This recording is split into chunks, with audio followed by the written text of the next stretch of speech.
Assalamualaikum warahmatullahi wabarakatuh. Selamat datang di Memang Mudah Channel.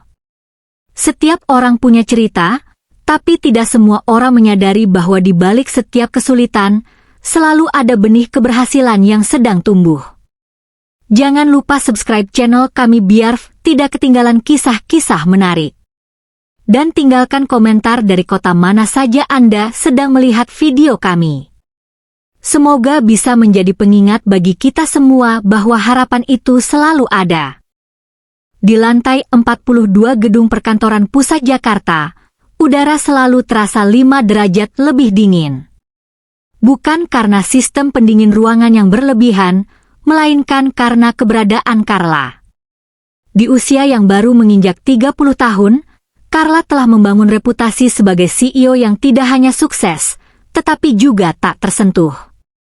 Penampilannya selalu memukau, ia sering mengenakan gaun formal yang pas di badan, menonjolkan lekuk tubuhnya dengan cara yang elegan namun tegas, menunjukkan otoritasnya tanpa rasa takut.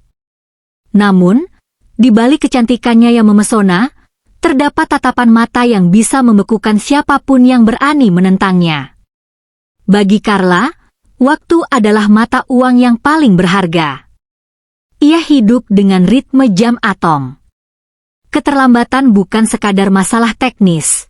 Baginya, itu adalah bentuk pengkhianatan terhadap profesionalisme. Di dunianya, tidak ada ruang untuk mungkin atau nanti.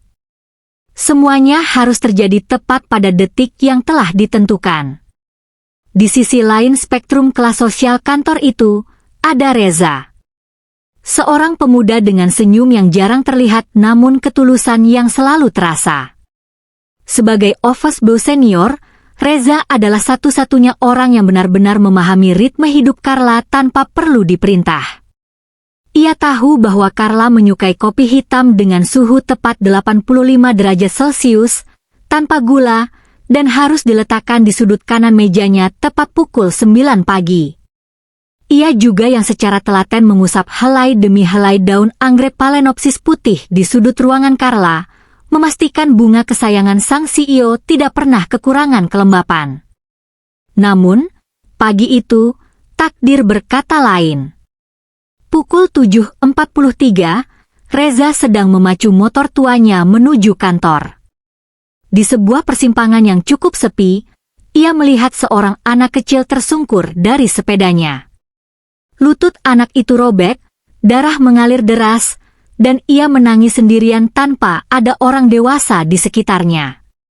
Logika profesional Reza berteriak tentang jam masuk kantor, namun nuraninya jauh lebih nyaring.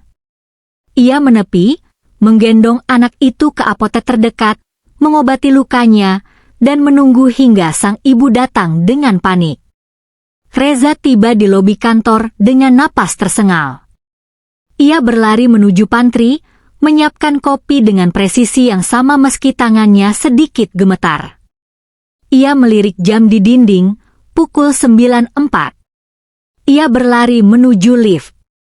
Pukul 9.05, pintu ruang kerja Carla terbuka. Carla tidak mendongak dari tabletnya. Ia hanya menunjuk jam dinding digital di ruangannya dengan pena berlapis emas. Angka menunjukkan pukul 9.05. Kamu terlambat 1 menit, Reza, suara Carla datar, namun tajam seperti sembilu. Mohon maaf, Bu Carla. Tadi di jalan ada kejadian darurat, saya harus menolong. Saya tidak membayar kamu untuk menjadi pahlawan jalanan, Carla memotong, kini matanya menatap Reza dengan kebencian yang murni. Saya membayar kamu untuk akurasi. 1 menit keterlambatan adalah bukti bahwa kamu tidak menghargai waktu saya, dan itu berarti kamu tidak menghargai perusahaan ini. Reza terdiam. Kopi di nampannya masih mengepulkan aroma yang sempurna, namun Carla bahkan tidak meliriknya. Tepat pukul 11.49, di tengah jam sibuk di mana banyak karyawan berkumpul di area lobi dan koridor utama untuk bersiap makan siang, Carla keluar dari ruangannya. Ia melihat Reza yang sedang merapikan beberapa berkas di meja resepsionis. "Reza," panggil Carla dengan suara yang cukup keras hingga semua orang menoleh. "Ambil pesangonmu di HRD hari ini. Kamu dipecat." Suasana seketika hening. Beberapa karyawan menahan napas. Reza berdiri mematung, wajahnya memucat. Ia ingin menjelaskan, ingin membela diri bahwa selama 3 tahun ia tidak pernah cacat dalam bekerja. Namun, melihat sorot mata Carla yang sedingin es, ia tahu kata-kata tidak akan mengubah apapun. Dengan kepala tertunduk, ia melepas tanda pengenalnya dan meletakkannya di atas meja. Ia pergi tanpa sepatah kata pun, meninggalkan keheningan yang mencekam di lantai 42.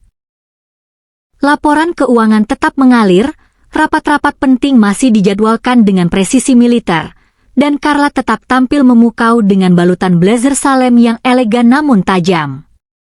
Namun, di balik pintu kayu jati ruang CEO-nya, Carla mulai merasakan gesekan-gesekan kecil yang mengganggu jiwanya yang perfeksionis. Masalah pertama muncul setiap pukul 9 pagi. Seorang office bu baru bernama Dani, pria muda yang tampak ketakutan setiap kali menatap mata Carla, masuk dengan nampan perak. Dengan tangan gemetar, ia meletakkan secangkir kopi hitam di meja Carla. Carla tidak mendongak, namun hidungnya langsung menangkap sesuatu yang salah. Aroma kopi itu tidak memiliki kedalaman, ada bau hangus yang menyengat, tanda bahwa biji kopi diseduh dengan air yang terlalu mendidih atau dibiarkan terlalu lama di mesin pemanas. Carla menyesapnya sedikit dan segera meletakkan kembali cangkir itu dengan denting yang keras. Ini terlalu pahit. Dan suhunya, ini pasti di atas 90 derajat. Kamu ingin membakar lidah saya? Maaf, Bu, saya pikir kopi hitam memang harus panas, jawab Dani dengan suara mencicit. Keluar, perintah Carla dingin. Bawa kopi ini bersamamu. Jangan kembali sampai kamu tahu cara memperlakukan biji kopi dengan benar. Setelah pintu tertutup, Carla mencoba fokus pada dokumen di depannya. Namun, gangguan berikutnya datang dari sudut ruangan. Tanaman anggrek Phalaenopsis putih kesayangannya, yang biasanya menjadi sumber ketenangan, kini tampak merana. Kelopak bunganya yang biasanya tegak dan seputih salju mulai menunjukkan bercak kecoklatan di tepinya. Daun-daunnya yang hijau tua kini kusam, tertutup lapisan debu tipis yang tidak terlihat jika hanya dipandang sekilas, namun sangat nyata bagi mata Carla yang jeli. Ia mencoba menyentuh tanah di potnya. Kering. Ia mencoba menyiramnya dengan segelas air mineral, namun air itu justru menggenang di permukaan, tidak terserap. Carla menghela napas panjang, merasa frustrasi oleh hal yang ia anggap sepele. Mengapa menjaga satu tanaman saja begitu sulit bagi stafnya? Kekacauan-kekacauan kecil ini terus berlanjut sepanjang hari. Agenda yang biasanya tersusun rapi kini seringkali terselip kesalahan penulisan nama klien. Pengharum ruangan beraroma sandalwood yang biasanya membuatnya rileks kini digantikan oleh aroma jeruk sintetis yang membuatnya pusing.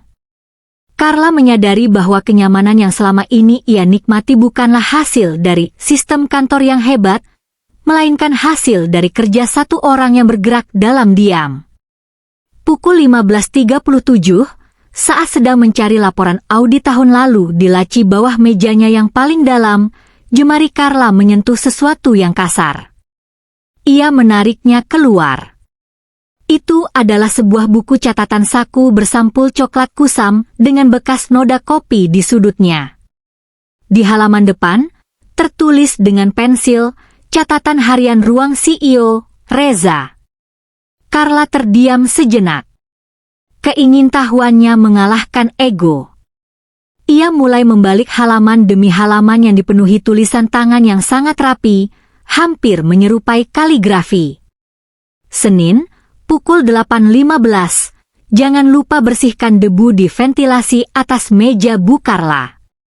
Beliau sering bersin jika udara tidak benar-benar bersih, meski beliau tidak pernah mengatakannya. Hati Carla berdesir. Ia memang memiliki alergi debu ringan, namun ia selalu menutupinya dengan citra wanita tangguh. Bagaimana Reza bisa tahu? Ia terus membaca. Tips kopi. Air untuk kopi Bu Carla harus didiamkan selama 2 menit 15 detik setelah mendidih. Itu suhu ideal agar rasa manis alami kopi keluar tanpa pahit yang menyerang.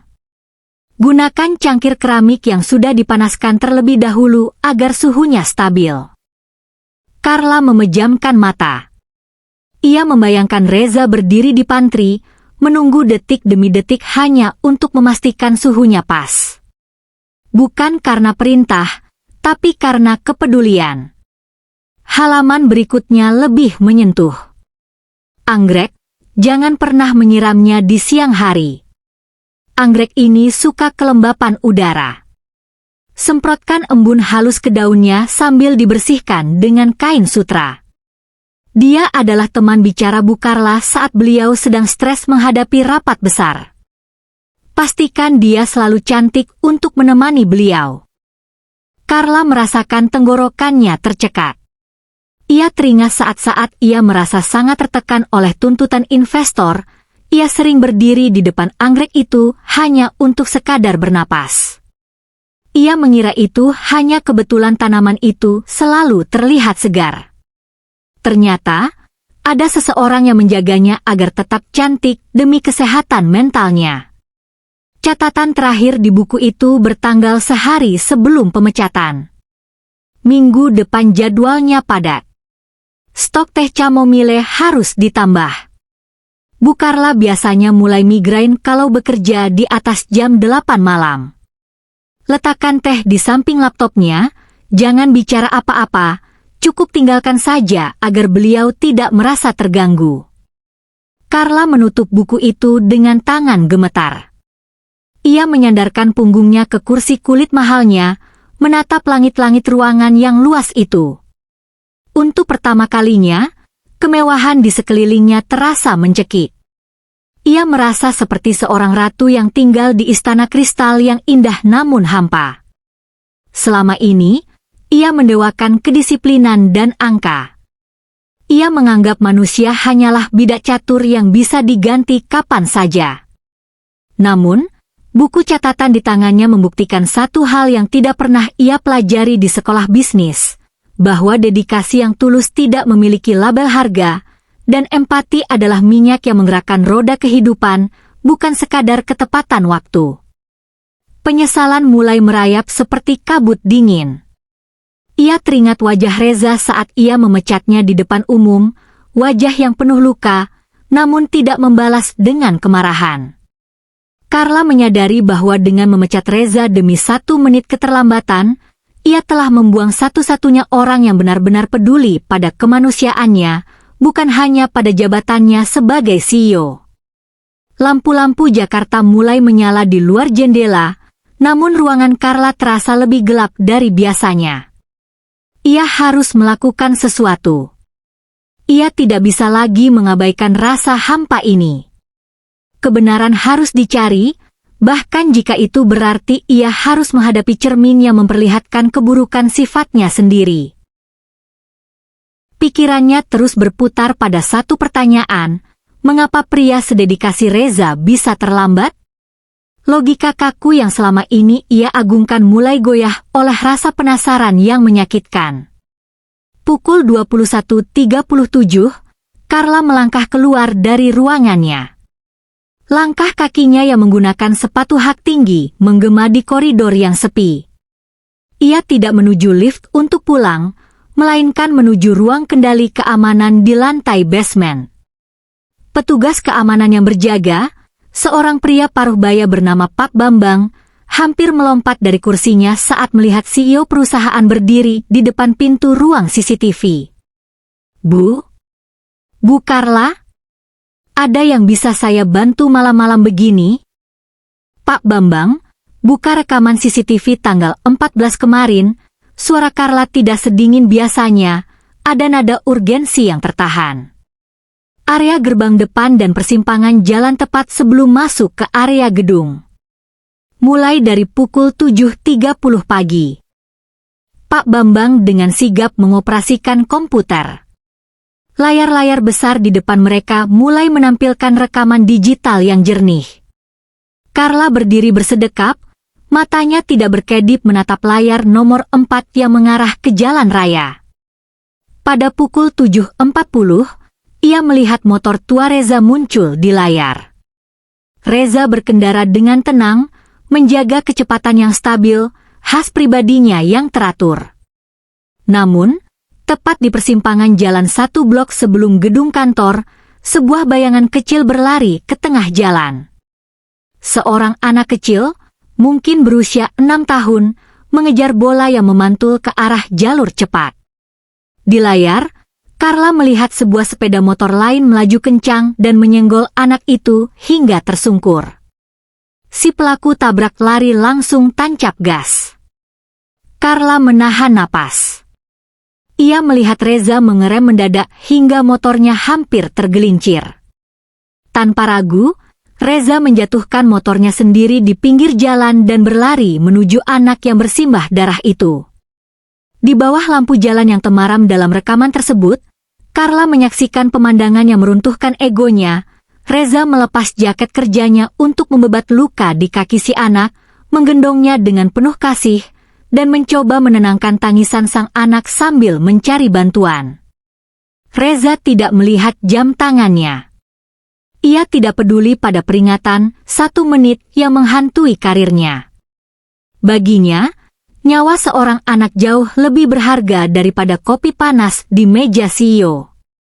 Dia berhenti untuk menolong, bisik Carla.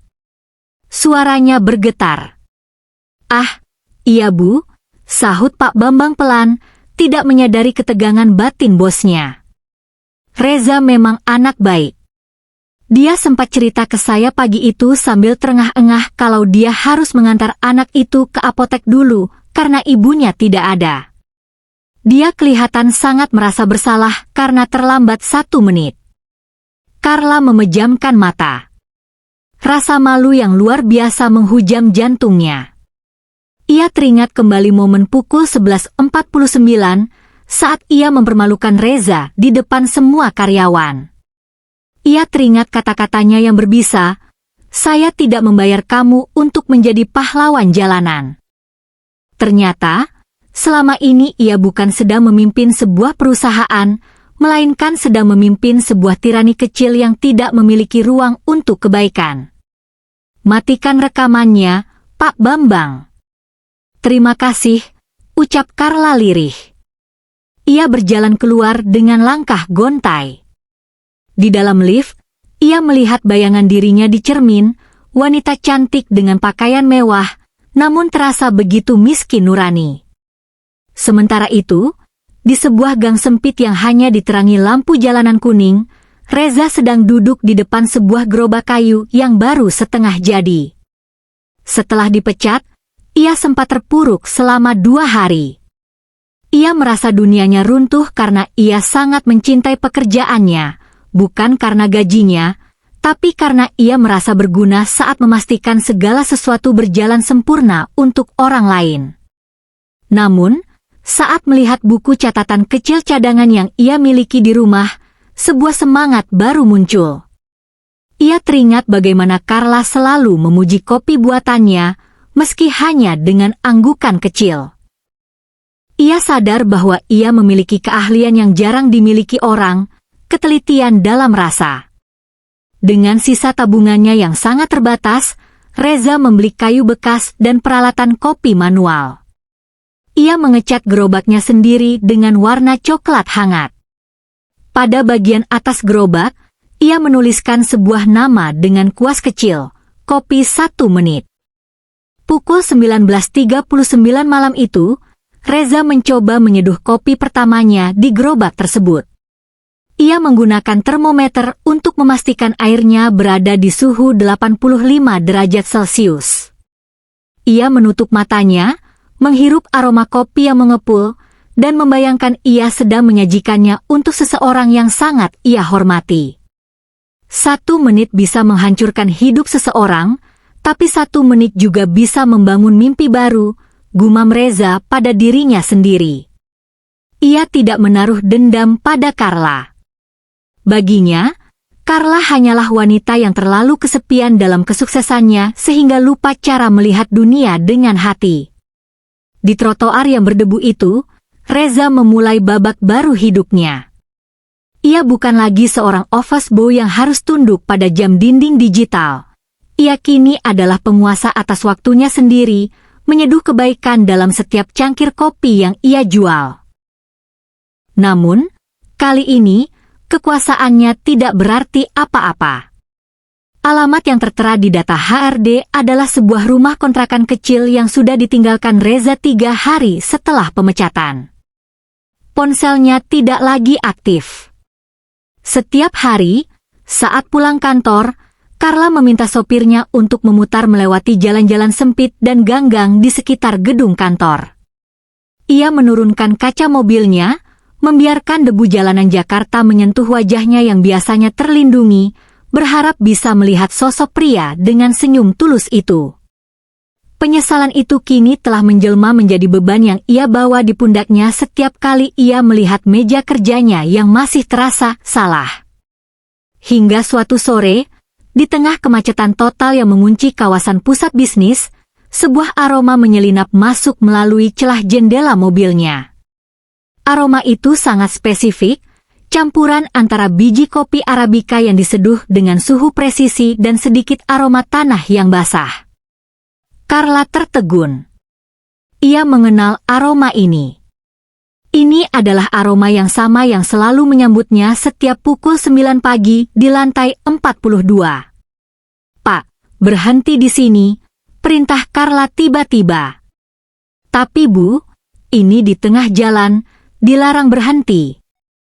"Berhenti, Pak," suara Carla tegas, namun bukan karena marah, melainkan karena harapan yang membuncah.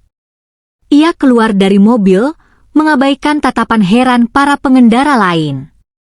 Dengan blazer Salem yang mencolok di antara kerumunan pekerja yang kelelahan, ia berjalan menuju trotoar. Di sana, di bawah sebuah pohon peneduh yang rindang, ia melihat kerumunan orang sedang mengantri di depan sebuah gerobak kayu yang unik. Gerobak itu sederhana, namun sangat bersih. Di bagian atasnya, papan nama "Kopi 1 Menit" tampak berkilat tertimpa cahaya matahari sore. Pukul 32.34, Carla berdiri di ujung antrean. Ia memperhatikan dari kejauhan. Di balik konter gerobak itu, Reza sedang bergerak dengan gerakan yang sangat efisien. Ia tidak hanya sekadar menuang air, ia mengamati termometer digital, memperhatikan aliran air, dan memberikan setiap cangkir kopi dengan sebuah senyuman yang belum pernah Carla lihat sebelumnya, senyum kebebasan. Saat giliran Carla tiba, Reza sedang menunduk membersihkan tetesan air di atas kayu gerobaknya. 1 kopi hitam, tanpa gula. Suhu 85 derajat, ucap Carla dengan suara yang sedikit gemetar. Reza tertegun. Ia mengenali suara itu. Sangat mengenalnya. Perlahan, ia mendongak. Matanya bertemu dengan mata Carla. Untuk beberapa detik, waktu seolah berhenti di trotoar yang bising itu. Klakson kendaraan dan suara orang-orang yang lalu lalang seolah memudar menjadi latar belakang yang sunyi. Bu Carla. Reza hampir tidak percaya. Tangannya yang memegang teko kopi tetap stabil, namun tatapan matanya menunjukkan keterkejutan yang murni. Carla tidak menjawab dengan kata-kata. Ia menatap gerobak itu, lalu beralih ke tangan Reza yang kini tampak sedikit lebih kasar karena bekerja di jalanan. Air mata yang selama ini ia tahan di kantor, kini mengalir di pipinya di depan umum. Seorang CEO yang dikenal dingin dan tanpa ampun, kini menangis di depan sebuah gerobak kopi. "Reza, aku sudah melihat CCTV-nya," suara Carla serak. "Aku sudah melihat semuanya. Tentang anak itu, tentang alasanmu terlambat, dan tentang betapa jahatnya aku padamu." Reza terdiam, lalu ia meletakkan teko kopinya. Ia mengambil selembar tisu bersih dan menyodorkannya pada Carla. "Saya sudah melupakan hari itu, Bu. Saya tidak menaruh dendam." "Tapi aku tidak bisa melupakannya, Reza." Carla melangkah lebih dekat. "Buku catatanmu, aku menemukannya. Aku menyadari bahwa selama ini kamu adalah satu-satunya orang yang peduli pada keselamatanku dan kenyamananku tanpa mengharapkan apapun. Dan aku membalasnya dengan penghinaan." Kerumunan pelanggan di sekitar mereka mulai berbisik-bisik, namun Carla tidak peduli. Ia melepaskan topeng Ratu Es yang selama ini memenjarakannya. "Aku tidak datang untuk memintamu kembali menjadi office boy, Reza. Itu akan menghina bakatmu." Carla mengusap air matanya dan mencoba tersenyum. "Kopi ini, aromanya menyebar sampai ke jalan raya. Kamu punya sesuatu yang luar biasa di sini. Aku datang untuk menawarkan kemitraan." Reza mengerutkan kening. "Kemitraan, Bu?" "Ya. Lobi kantorku terasa mati tanpamu. Aku ingin kamu membuka cabang permanen, kopi 1 menit, di sana. Bukan sebagai karyawanku, tapi sebagai mitra bisnisku. Aku yang menyediakan tempat dan modal, kamu yang membawa jiwa dan kopimu ke sana. Kita akan menunjukkan pada semua orang bahwa 1 menit kebaikan bisa menjadi bisnis yang hebat." Reza menatap gerobak kayunya, lalu menatap gedung pencakar langit yang menjulang di kejauhan, gedung tempat ia dulu diusir. Ia melihat ketulusan di mata Carla, sesuatu yang belum pernah ia lihat selama 3 tahun bekerja di sana. "Saya hanya ingin orang-orang menikmati kopi yang dibuat dengan hati, Bu," ucap Reza pelan. "Dan aku ingin belajar bagaimana memiliki hati itu darimu," jawab Carla tulus. Di trotoar yang berdebu itu, sebuah kesepakatan dibuat. Bukan dengan kontrak pengacara yang rumit, melainkan dengan sebuah jabatan tangan dan sebuah janji untuk saling menghargai waktu, bukan sebagai beban, melainkan sebagai kesempatan untuk berbuat baik. Gedung pusat perusahaan Carla kini memiliki wajah baru. Lobi utama yang dulunya terasa seperti lorong rumah sakit yang dingin dan steril, penuh dengan marmer mengkilap namun tanpa jiwa, kini bertransformasi menjadi ruang yang hangat dan hidup.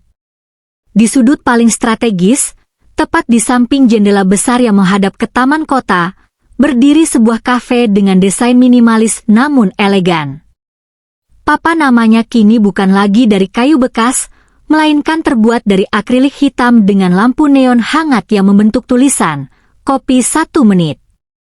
Reza kini tidak lagi mengenakan seragam biru khas office boy.